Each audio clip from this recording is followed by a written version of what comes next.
وعلى آله وصحبه أجمعين أما بعد. Kita panjatkan puja dan puji syukur kehadirat Allah Subhanahu wa taala. Pada kesempatan malam yang berbahagia kali ini, kita kembali dipertemukan oleh Allah Azza wa Jalla di kajian Asmaul Husna di Masjid Manarul Ilmi di Komplek Pondok Pesantren Tunas Ilmu di Desa Gedung Wuluh, Purbalingga ini. Kita berharap semoga Allah Subhanahu wa taala berkenan untuk melimpahkan kepada kita semuanya ilmu yang bermanfaat sehingga bisa kita amalkan sebagai bekal untuk menghadap kepada Allah Jalla wa Ala. Allahumma amin.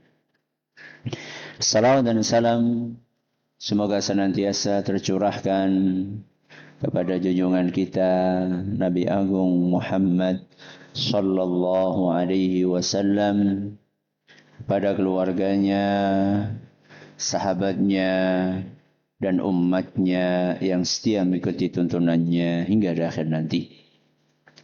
Bapak Ibu yang kami hormati dan juga segenap pendengar serta pemirsa rahimani wa rahimakumullah. Pada pertemuan terakhir kita telah memulai pembahasan tentang makna salah satu di antara nama Allah yang mulia, yaitu As-Sittir. Kenapa? As-Sittir. Apa artinya? Yang maha menutupi. Hari ini seperti biasanya, setelah kita mengkaji makna dari sebuah nama, dari nama Allah yang mulia, maka kita akan membahas tentang buah yang akan dipetik oleh seorang hamba manakala dia mengimani nama tersebut. Silahkan dibuka yang punya kitabnya halaman 125. Iqra. Bismillahirrahmanirrahim. Qala al-muallif Al-Syekh Abdul Aziz Ibn Nasir Al-Julayil hafizahullahu ta'ala. من آثار الإيمان بهذا الاسم الكريم. أولا محبة الله عز وجل الحليم على عباده الذي يسترهم ولا يفضحهم ولا يستعجل بعقوبتهم، فحقيق بمن هذا وصفه مع أوصافه الأخرى الكاملة أن يحب كل الحب ويفرد وحده بالعبودية والمحبة والإخلاص والتعظيم والإجلال. Buah yang pertama, semakin mencintai Allah Subhanahu wa ta'ala. Apa yang pertama? Semakin mencintai Allah Subhanahu wa ta'ala. Kok bisa? Mari kita lihat apa yang disampaikan oleh penulis. Awalan mahabbatullahi al-halimi ala ibadih. Dengan mengimani nama Allah As-Sittir, kita akan semakin cinta kepada Allah. Karena Allah Subhanahu wa ta'ala sangat berbelas kasihan kepada sinten? Kepada kita. Buktinya apa? Alladzi yasturuhum wa la yafdahuhum. Allah Azza wa Jalla sangat sering, bahkan selalu, untuk menutupi aib-aib kita dan tidak mempermalukan kita. Berapa sering Allah menutupi aib kita? Hah? Atau berapa kali? Hah? Berapa kali? 10 kali? Kalau kita pengen tahu berapa kali Allah menutupi aib kita, maka hitunglah berapa aib kita. Aib kita, dosa yang kita kerjakan tidak terhitung. Sebanyak itulah Allah menutupi aib kita. Apa mungkin itu dilakukan oleh manusia kepada sesamanya? Sangat sulit sekali. Sangat sulit sekali. Dalam sehari saja kita berbuat maksiat berapa kali? Tidak terhitung. Baik itu maksiat yang sifatnya batin maupun maksiat yang sifatnya lahir. Maksiat yang sifatnya batin itu berarti maksiat apa? Hati. Maksiat yang sifatnya lahir berarti maksiat anggota tubuh yang lain. Maksiat mulut, maksiat mata, maksiat telinga, maksiat kaki, maksiat tangan. Dari sekian banyak maksiat yang kita kerjakan itu, betapa banyak yang ditutupi sama Allah SWT. Maksiat hati, contohnya riya. Apa? Riya. Apalagi? Sombong. Apalagi? Hasad. Iri. Dengki.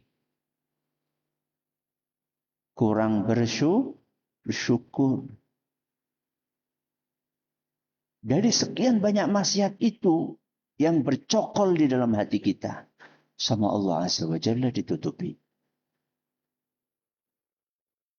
Orang mengira kita ikhlas, padahal kita sering riya. Orang mengira kita tawadhu, padahal kita sering sombong. Itu baru maksiat batin. Belum maksiat lahir. Mata yang melihat sesuatu yang diharamkan oleh Allah SWT. Telinga yang mendengarkan sesuatu yang diharamkan oleh Allah walaupun pakai headset. Kanan kiri kita nggak tahu. Karena kita sengaja pakai headset supaya kita bebas mendengar sesuatu yang diharamkan oleh Allah. Tangan yang berbuat maksiat dengan gadgetnya. Coba sekian banyak maksiat yang kita kerjakan setiap hari. Sama Allah Azza wa Jalla ditutupi. Padahal mampukah Allah untuk membongkar seluruh maksiat itu? Sangat mampu sekali. Tidak ada yang susah bagi Allah. Entah itu dengan membongkarnya dengan sesuatu yang sifatnya visual. Visual itu berarti yang kelihatan. Atau membongkarnya dengan sesuatu yang sifatnya bisa tercium dengan hidung gitu. Membongkarnya dengan sesuatu yang sifatnya visual bisa kelihatan oleh mata. Contoh, bisul badan. Kenapa? Bisul. Setiap satu maksiat, satu apa? Bisul. Berapa bisul dalam sehari? Berbisul-bisul. Mungkin sudah tidak ada apa lagi? Tempat lagi untuk tumbuh bisul di tubuh kita. Dilakukan sama Allah? Tidak. Buktinya, alhamdulillah. Bersih kapemok. Apakah itu tandanya mesti bersih dari maksiat? Belum tentu.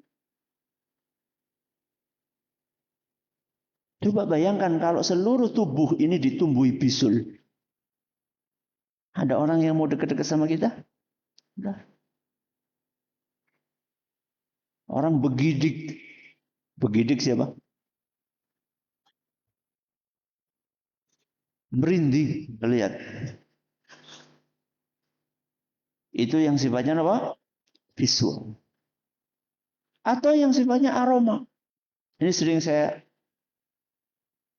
singgung. Ya. Bau. Ya. Dan bau yang cocok dengan maksiat itu bau busuk. Bukan bau wangi. Kalau wangi itu cocoknya apa? Amal soleh. Ya. Coba seandainya satu maksiat, maka akan sepadan dengan satu bau bangkai cecek. Gak usah tikus. Kenapa? Cecek. Bangkai cicak. Kadang-kadang kita mengalami, apa sih mampu banget nang kamar jebule kecempet lawang. Nah, temenan gue. Coba bayangkan itu baru cuma satu. Sedangkan dalam sehari berapa puluh kali berbuat maksiat. Dan bangkai itu akan menempel di dalam tubuh. Apakah itu dilakukan sama Allah? Tidak. Maka ketika Allah subhanahu wa ta'ala mampu untuk melakukan itu semua. Tapi tidak dilakukan sama Allah karena kasihan. Harusnya fakta ini membuat kita semakin apa? Cinta kepada Allah. Terus apa kata penulis? Wala yasta'jilu bi'uqubatihim. Dan Allah subhanahu wa ta'ala tidak segera untuk menghukum. Tapi dikasih apa? Kesempatan untuk memperbaiki diri. Dikasih lagi kesempatan untuk memperbaiki diri. Terulang lagi sama Allah. Dikasih kesempatan lagi. Cuman sayangnya tidak sedikit di antara manusia yang kemudian terlena dan tertipu dengan kesempatan yang diberikan oleh Allah tersebut. Apa indikatornya orang terlena dan tertipu? Indikatornya adalah ketika dia merasa aman. Merasa apa? Aman. Merasa aman itu maksudnya kepada sih? Lah kayaknya orang papa terus baik. Itu namanya merasa aman. Bahkan barangkali terbersit di hatinya walaupun tidak terlontar di lisannya. Lah ini saya berbuat ini berulang-ulang nyatanya nggak pernah diazab sama Allah. Buktinya sampai sekarang aman-aman saja. Buktinya HP sampai sekarang masih bisa dipakai. Kan gampang bagi Allah. Kalau kita gunakan HP buat maksiat, Allah mengazab jeblok. Apa nih? HP nih. Buktinya nganti seperti ini. Orang jeblok-jeblok. Buktinya main game ketika nang WC orang kecemplung apa? Kloset.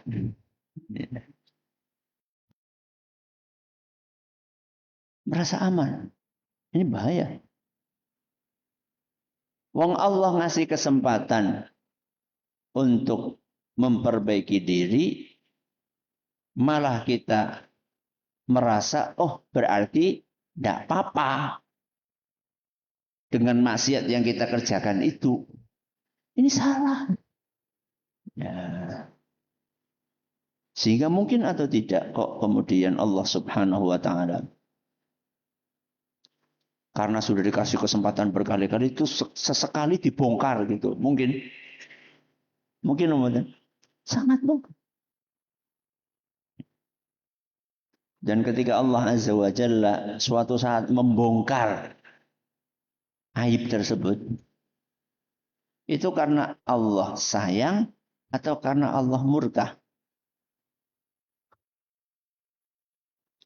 Ditutupi lama gitu ya.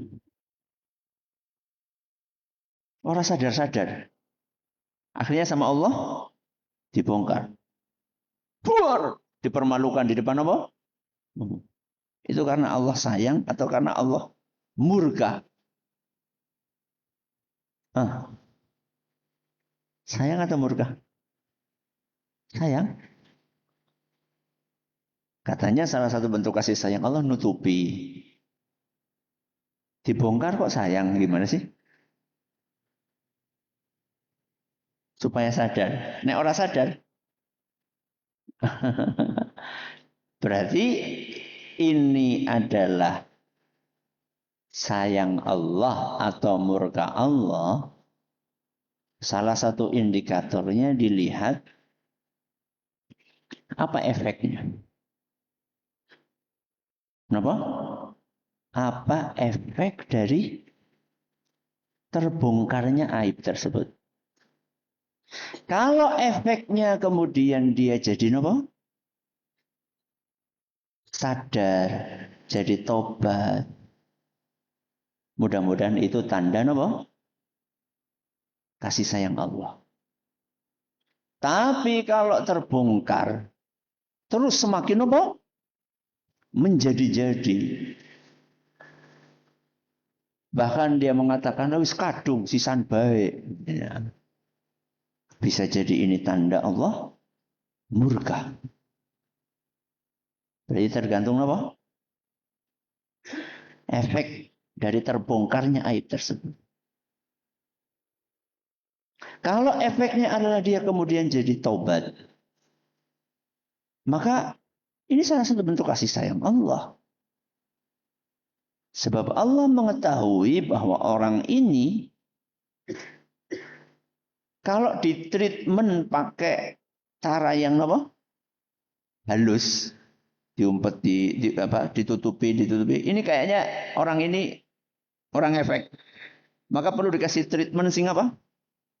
Yang keras. Dan efek. Akhirnya sadar. Dan seharusnya seorang mukmin yang baik nggak usah nunggu digituin sama Allah. Digituin itu maksudnya apa? Nggak usah nunggu dibongkar. Jangan. Seharusnya seorang mukmin itu peka. Cepat menangkap pesan. Cepat paham. Seharusnya mukmin itu seperti itu.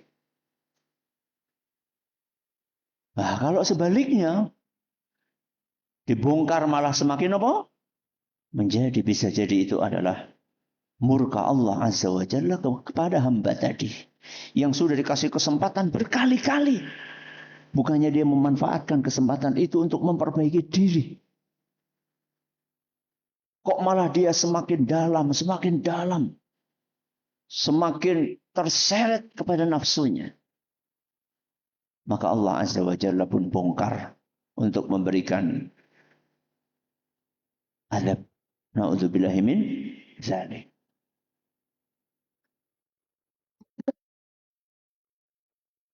Fahaqiqun biman hadha wasfuhu ma'a awsafihi al-ukhra al-kamilah an yuhabba kullal hubbi. Makanya kalau kita sudah mengerti betapa Allah begitu baiknya kepada kita, itu baru membahas satu sisi dari kebaikan Allah. Yaitu kebaikan Allah untuk tidak membongkar. Lebih sering nutupi aib. Ini salah satu kebaikan Allah. Pertanyaannya, apakah kebaikan Allah cuma itu? Enggak. Ini baru satu nih kita bahas kebaikan Allah. Dan masih banyak banget kebaikan Allah kepada kita. Fakta ini seharusnya membuat kita sangat cinta kepada Allah. Bahkan seharusnya kecintaan kita kepada Allah sempurna dan mengalahkan semua jenis kecintaan kepada selain. Wa yufrada wahdahu bil ubudiyyati wal mahabbati wal ikhlasi wat ta'zimi wal ijlal. Dan kita bukan hanya cinta kepada Allah, tapi kita akan mengagungkan Allah. Kita akan ikhlas di dalam beribadah kepada Allah. Dan akan memurnikan seluruh ibadah hanya untuk cinta Allah subhanahu wa ta'ala. Ini adalah buah yang pertama. Kenapa? Semakin cinta kepada Allah. Yang kedua.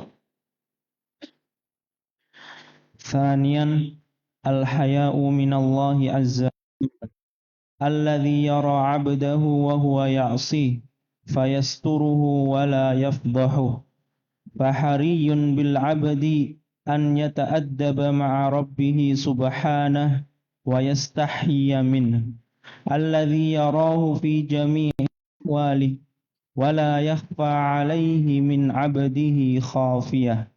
Yang kedua, merasa malu kepada Allah. Kenapa? Merasa malu kepada Allah. Sifat malu itu adalah salah satu di antara ciri keimanan. Al-haya'u minal iman. Malu itu termasuk bagian dari apa? Iman. Dan malu itu terbagi menjadi dua. Malu kepada Allah dan malu kepada sesama. Malu kepada sinten? Allah, kemudian malu kepada sesama. Yang dibahas di sini yang mana? Malu kepada Allah. Tanian, yang kedua, al-haya'u minallah. Buah mengimani nama Allah As-Sittir adalah kita akan punya perasaan malu kepada Allah. Kok bisa? Alladzi yara 'abdahu wa huwa ya'sih. Karena Allah itu menyaksikan kita, melihat kita ketika berbuat dosa dan maksiat. Jadi saat kita berbuat maksiat, kemudian maksiat itu dilakukan di tempat yang tertutup, di kamar sendirian. Kemudian pintunya dikunci. Atau di kamar mandi, pintunya juga dikunci. Saat kita melakukan maksiat, kita melihat apa yang kita lakukan. Dan anehnya, banyak orang yang ketika dilihat sama Allah berbuat maksiat, dia tidak merasa malu. Andaikan perbuatan itu dilihat sama ustadznya. Sama sinten? Ustadz. Atau dilihat yang udah punya anak, yang udah jadi orang tua, dilihat sama siapa? Anak. Malu nggak? Malu. Muka langsung apa? Merah. Kok bisa-bisanya dilihat sama Allah? Tenang-tenang saja. Ini menunjukkan minim rasa malu di dalam hati seorang. Dan untuk menumbuhkannya bagaimana? Dengan mengimani nama Allah As-Sittir. Dengan mengimani nama Allah apa? As-Sittir. Kok bisa? Iya. Karena Allah melihat kita berbuat maksiat, fayasturuhu wala yafdhahu. Walaupun Allah melihat detil semua maksiat yang kita kerjakan, tapi Allah ternyata tutupi. Dan tidak Allah bongkar, tidak Allah permalukan. Ketika itu dilakukan sama Allah kepada kita berulang kali, masa tidak muncul perasaan malu di dalam hati kita kepada Allah Subhanahu wa taala yang begitu baiknya kepada kita? Fahariyun bil 'abdi an yata'addaba ma'a rabbih wa yastahi min. Maka sudah sepantasnya seorang hamba itu beradab kepada Allah. Jadi selama ini ketika kita ngomong adab dan etika, seakan-akan itu hanya kepada sinten? Manusia. Adab yang tertinggi itu adalah adab kepada sinten? Allah. Dan salah satu bentuk adab itu adalah merasa malu kepada sinten? Kepada Allah.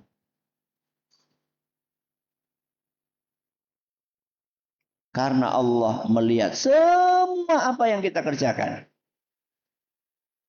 Dan tidak ada satu aktivitas pun yang luput dari pengawasan Allah.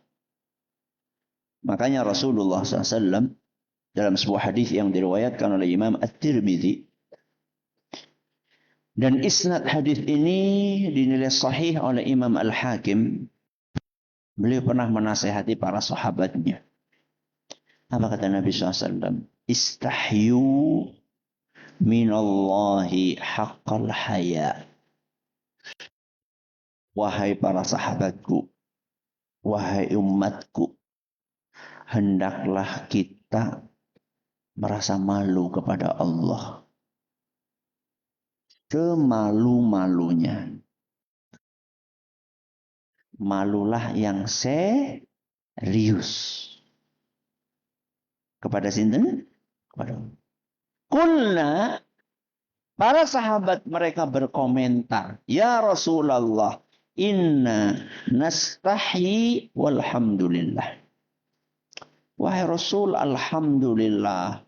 Rata-rata kami ini sudah punya sifat apa? Malu. Alhamdulillah wahai Rasul. Kebanyakan dari kami ini sudah berusaha untuk menerapkan sifat itu dalam kehidupan keseharian. Qala, maka Nabi SAW pun menimpali, laisa dzak. Bukan sifat malu yang kalian sebutkan yang saya maksud. Lihat terus yang seperti apa? Walakinnal haya'a haqqal haya. Malu yang sejati. Malu yang serius adalah antahfadhar ra'sa wa ma satu. Engkau menjaga kepalamu dan seluruh organ yang ada di situ. Napa? Menjaga kepala dan semua organ yang ada di situ. Apa organ yang ada di kepala? Mata, hidung, mulut, telinga, pamaning, otak, pikiran. Orang yang malu beneran sama Allah, itu yang menjaga telinganya, matanya, mulutnya, otaknya dari hal-hal yang diharamkan sama Allah. Itu malu yang serius. Ketika ada aurat tersingkap, dia tundukkan matanya. Itu malu bener. Ketika ada iklan lewat di tontonan dan di situ ada aurat terbuka, cepat dia apa? Skip. Bukan malah diklik.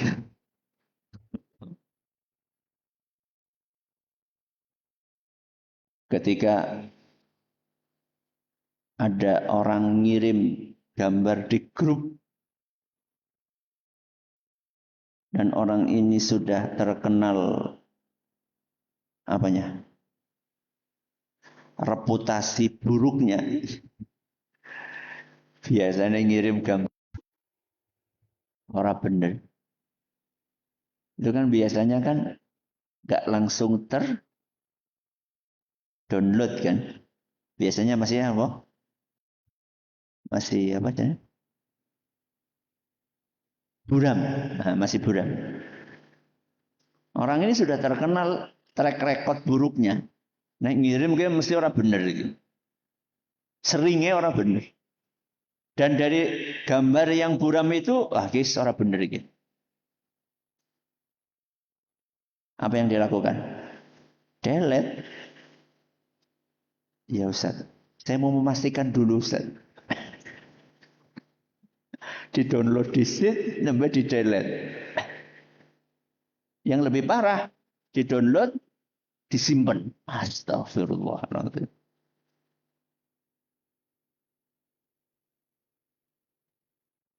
Malu kepada Allah itu menjaga mata, telinga, lisan, otak, pikiran. Jadi jangan biarkan otak kita ini menjadi tempat sampah. Tempat apa? Sampah. Memikirkan hal-hal yang diharamkan oleh Allah SWT. Itu tempat sampah namanya. Ustaz, sudah terlanjur Ustaz. Ya dibersihkan. Diapain? Dibersihkan. Masa kita akan beralasan sudah terlanjur tempat sampah ngarep omah kepek wis kadung Ustaz. Terus diapain? Dibiarkan sampai berbulan-bulan ambune ora karuan. Masa kayak gitu? Itu pola pikir apa? Kalau sudah tahu itu penuh dengan sampah, maka dibuang. Berarti otaknya dibuang. Udah dibuang otaknya.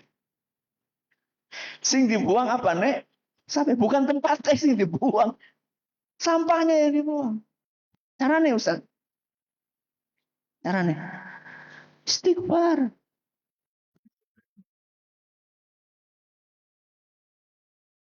Hatta ibu minad dzambi kaman la dzamba lahu.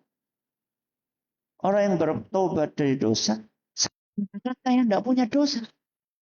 Berarti sampah itu semuanya apa? Hilang.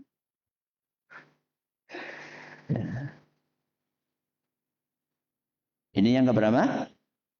Ini yang kedua. Masih ada hadisnya tapi waktunya mepet. Ya, mari kita lanjutkan yang ketiga. 6.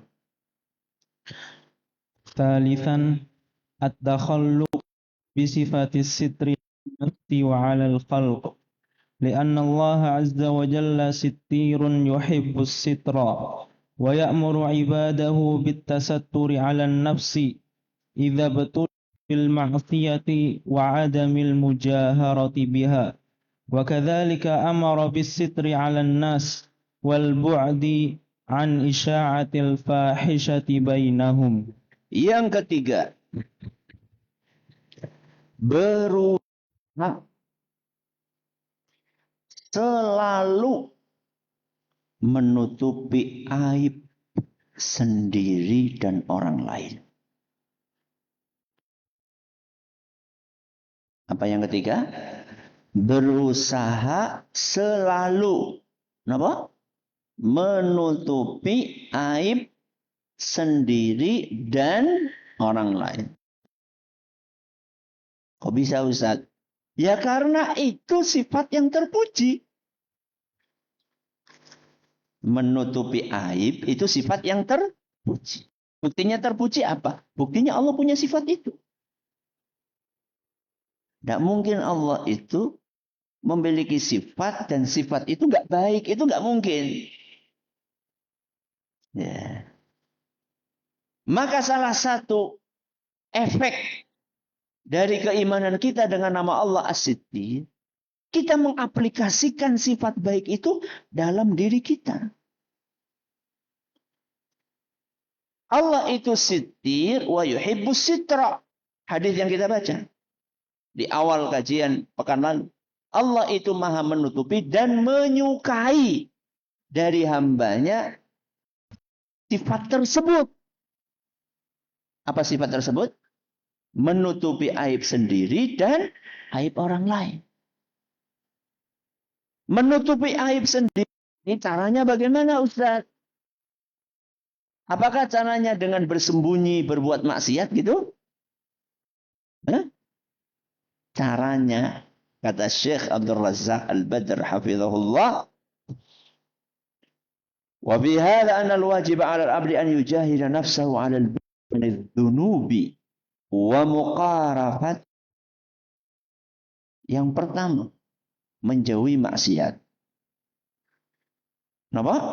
Menjauhi maksiat. Itu namanya menutupi aib sendiri. Yaitu menjauhi, tidak melakukan karena itu aib.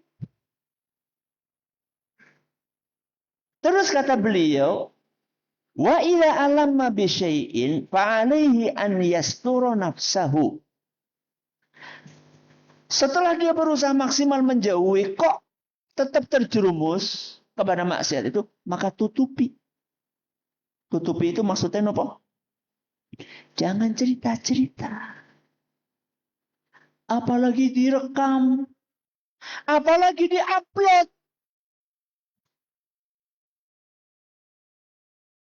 Dan banyak orang melakukan ini. Apalagi di-live-kan. Oh, joget. Buka aurat. Di-live-kan. Mana sifat malunya? Muslim itu punya sifat aib, jangan ditontonkan, jangan dipertontonkan. Aib itu harusnya diapain? Ditutupi. Terus yang ketiga kata beliau, wa yubadir ila taubah. Setelah dia tutupi, segera bertobat. Itu namanya menutupi aib sendiri. Berapa langkah berarti? 3. Apa yang pertama? Menghindari. Yang kedua, kalau terlanjur maka menutupi. Yang ketiga, segera taubat. Itu namanya menutupi aib sendiri. Terus, yang perlu ditutupi juga, apa?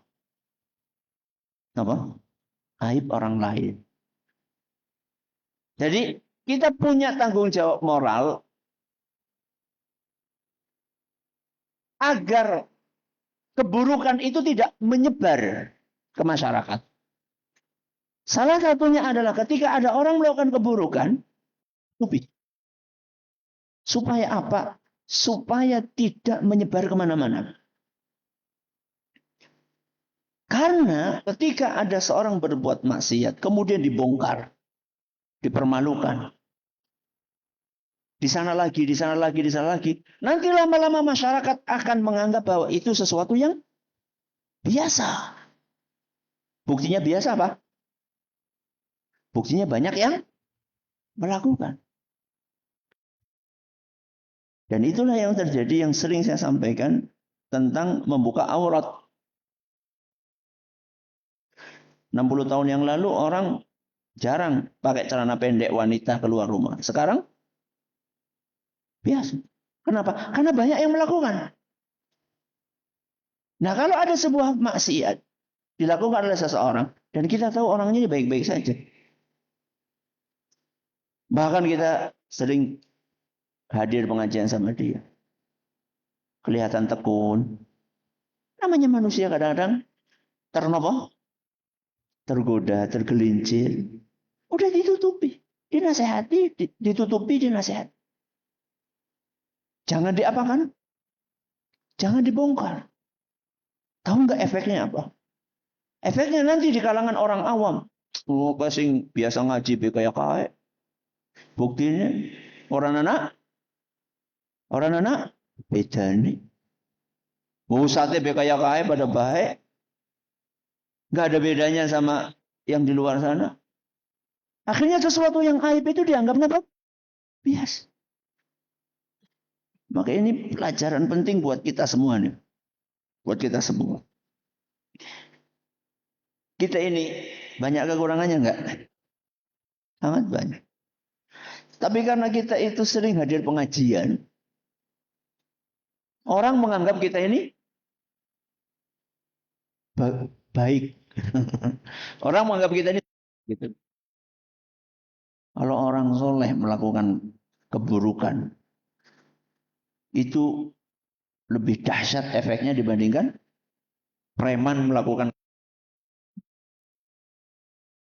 Jadi orang yang sudah rajin ngaji, melakukan aib, itu lebih menyakitkan masyarakat dibandingkan apa? Preman melakukan maksiat. Maka sing hati-hati. Sing hati-hati. Orang menganggap kita ini baik. Walaupun sebenarnya ya banyak banget kekurangannya. Maka sing hati-hati. Jangan sampai kemudian perilaku buruk kita membuat orang jadi, wah, pada baik kayak wong ngaji ya, kayak gue. Jangan.